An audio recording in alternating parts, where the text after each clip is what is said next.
Pass out means, pass out মানে হলো অজ্ঞান হয়ে যাওয়া। He passed out due to heat. So আমাদের উত্তর হবে খ, ফেইন্ট মানে অজ্ঞান হয়ে যাওয়া।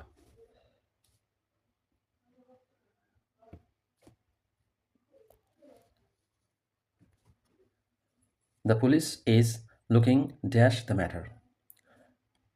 লুকিং ইনটু, লুকিং ইনটু মানে হচ্ছে তদন্ত করা বা খুঁজে দেখা। তাহলে আমাদের উত্তর হবে ক, the police is looking into the matter. Police বিষয়টি তদন্ত করে দেখছে।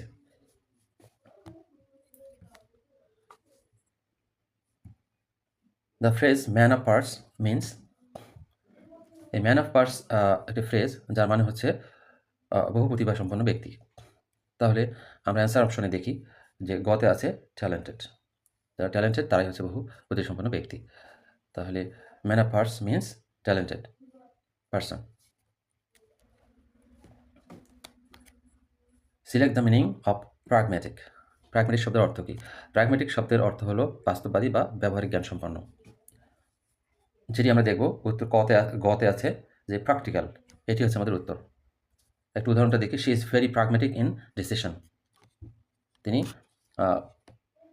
ডিসিশন মেকিংয়ে খুবই বাস্তব বা ব্যবহারিক জ্ঞান সম্পন্ন। Antonym of ally. অ্যালাই শব্দটির বিপরীত শব্দ কি? অ্যালাই শব্দের অর্থ আমরা জানি ফ্রেন্ড বা বন্ধু। তাহলে এখানে বিপরীত শব্দটা হবে কি? যে ঘতে আছে এনিমি। এটি হচ্ছে আমাদের উত্তর। এখানে আছে had I the wings of a bird. এটাকে করতে হবে অ্যাসার্টিভ। এটি এক্সক্লামেটরি। তাহলে এটা যদি আমরা অ্যাসার্টিভ করতে চাই তাহলে বাক্যের শুরুতে করতে হবে আই উইশ দিয়ে শুরু করতে হবে, এবং হেডের পর যে আইটা আছে সেই আইটাকে শুধু হেডের সামনে নিয়ে আসলেই হয়ে যাবে। যেমনটি আমরা দেখব কতে আছে আই উইশ বসিয়ে নিলাম, তারপরে হেডের পরের আইটাকে আগে নিয়ে আসলাম, এবং তারপরে পুরো সেন্টেন্সটা একই রকম রয়ে গেছে। I wish I had the wings of a bird. তাহলে যদি had I the wings of a bird বা had I the wings of a plane যাই থাকলে তাহলে আমরা এই আই উইশ দিয়ে শুরু করব, এবং জাস্ট সাবজেক্টটাকে হ্যাডের আগে নিয়ে আসলে এটি একটি অ্যাসার্টিভ সেন্টেন্স পরিণত হবে। He got dash his illness in 2 weeks. এখন গেট ওভার মানে হচ্ছে সুস্থ হয়ে হওয়া। তাহলে এখানে জাস্ট একটা পাস্ট ফর্ম আছে। তাহলে আমরা দেখব যে এই পাস্ট ফর্মের সাথে শুধু ঘয়ের ওভার বসিয়ে দিলে he got over his illness in 2 weeks। তিনি সুস্থ হয়েছিলেন 2 সপ্তাহে, একটা পাস্ট ফর্ম আর কি। আমাদের উত্তর হচ্ছে ঘ। My uncle arrived while I ব্র্যাকেটে কুক দ্য ডিনার। তাহলে একটা জিনিস মনে রাখতে হবে, হোয়াইল থাকলে পাস্ট কন্টিনিউয়াস হয়। হোয়াইল একটি কন্টিনিউয়াস ফর্ম এক্সপ্রেশন। এখন কথা হলো যে এই এই কুকটা কোন কন্টিনিউয়াস হবে সেটার জন্য লক্ষ্য রাখতে হবে আগের অংশে যেখানে ভার্বটা কি আছে। ভার্বটা আছে অ্যারাইভড। যদি অ্যারাইভড আছে তাহলে পাস্ট কন্টিনিউয়াস অর্থাৎ ওয়াজ ওয়ার প্লাস আইএনজি হবে। তাহলে আমার অ্যান্সার হলো মাই uncle arrived while I was cooking the dinner. He advised me give smoking. ভার্বের ফর্মটা কীরকম হবে? তাহলে স্মোকিংয়ের বিষয় যেহেতু আসছে তার মানে হচ্ছে তিনি আমাকে স্মোকিং পরিত্যাগের জন্য বলেছিলেন বা উপদেশ দিয়েছিলেন। তাহলে আমরা জানি যে গিভ আপ মানে পরিত্যাগ করা। তাহলে এখানে আমরা অ্যাডভাইস মি হতে পাচ্ছি to give up smoking. He advised me to give up smoking. Give up পরিত্যাগ করা। There is dash tea in the cup. তাহলে এখানে অপশনগুলো দেখা যাচ্ছে যে চায়ের কাপে কম চা ছিল, কম পানি ছিল ইত্যাদি বোঝাতে ব্যবহার করা হয় শব্দটি। সেটা হচ্ছে ভেরি লিটল। ক, there is very little tea in the cup. উত্তর হচ্ছে ক। The old lady can not help dash a cup of tea. ড্যাশে কী বসবে? এই ক্যান নট হেল্প প্লাস ভার্বের আইএনজি হবে সবসময়। তাহলে সেটা যদি হয় তাহলে আমরা ভার্বের আইএনজি দেখতে পাচ্ছি শুধুমাত্র ঘতে আছে having. The old lady can't help having a cup of tea. A true patriot can die dash his country. তাহলে দেশের জন্য মরার জন্য ব্যবহৃত হয় ডাই ফর। প্যাট্রিয়ট একজন দেশপ্রেমিক, তাহলে একজন প্রকৃত দেশপ্রেমিক তার দেশের জন্য মরতে পারে। তাহলে ডাই ফর, উত্তর অপশন হচ্ছে ক। A true patriot can die for his country.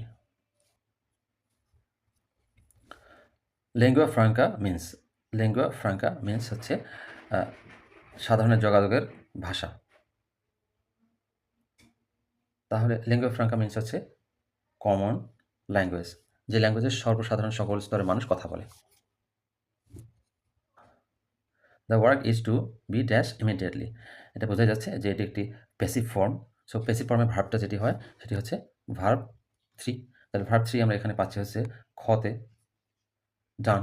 The work is to be done immediately, উত্তর হচ্ছে খ। The word garrulous means, garrulous শব্দের অর্থ কী? গেরুলাস শব্দের মানে হচ্ছে অতিরিক্ত কথা বলে এমন ব্যক্তি। তাহলে অতিরিক্ত কথা বলা ইংরেজি এখানে আমরা পাবো হচ্ছে টকিং টু মাস, ঘ। আনসার অপশন হচ্ছে ঘ। কিছু করার আগে ভালো করে ভেবে নাও। তাহলে এটার ট্রান্সলেশনটা কী হবে? এটি একটি প্রবাদ বাক্য। যাই হোক, প্রবাদ অনুযায়ী এটির ইংলিশটা হচ্ছে ঘ, লুক বিফোর ইউ লিভ। আমাদের উত্তর হচ্ছে ঘ। What parts of speech is fatherly? Fatherly কোন ধরনের পার্টস অফ স্পিচ? তাহলে ফাদারলি শব্দের অর্থ হচ্ছে পিতৃসুলভ। পিতৃসুলভ বোঝা যাচ্ছে, তাহলে এটি একটি অ্যাডজেক্টিভ। আমরা উদাহরণ সেন্টেন্সে দেখি he gave a fatherly advice. Advice হচ্ছে নাউন, তাকে মডিফাই করছে ফাদারলি, অর্থাৎ ফাদারলি হচ্ছে একটি অ্যাডজেক্টিভ। আমাদের উত্তর হচ্ছে ক।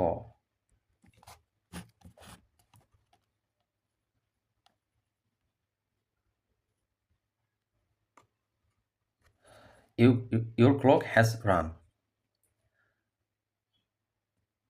রান ডাউন শব্দের অর্থ হচ্ছে বন্ধ হয়ে যাওয়া। তাহলে your clock has run down, answer হবে ক। তোমার ঘড়ি বন্ধ হয়ে গেছে। The noun form of approve. Approve এখানে ভার্ব অবস্থায় আছে। অ্যাপ্রুভ মানে হচ্ছে অনুমোদন করা। তাহলে এটার নাউনটা হবে কি? অ্যাপ্রুভ এর নাউন ফর্ম হচ্ছে অ্যাপ্রুভাল। আমাদের উত্তর হবে ঘ, অ্যাপ্রুভাল। লাইনটি কেটে দাও। লাইনটি কেটে দেওয়া মানে হচ্ছে পেন থ্রো শব্দের অর্থ হচ্ছে কেটে দেওয়া। শব্দ হোক, লাইন হোক, কেটে দেওয়ার অর্থ বোঝাচ্ছে পেন থ্রো। তাহলে পেন থ্রো আছে হচ্ছে আমাদের অপশন ঘতে, যেখানে লেখা আছে পেন থ্রো দ্য লাইন, এটি হচ্ছে আমাদের উত্তর। লাইনটি কেটে দাও।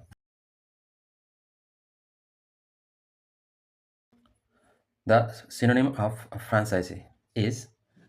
ফ্র্যাঞ্চাইজি ইংলিশ শব্দ যার মানে হচ্ছে অধিকার বা সুবিধা সম্পর্কিত।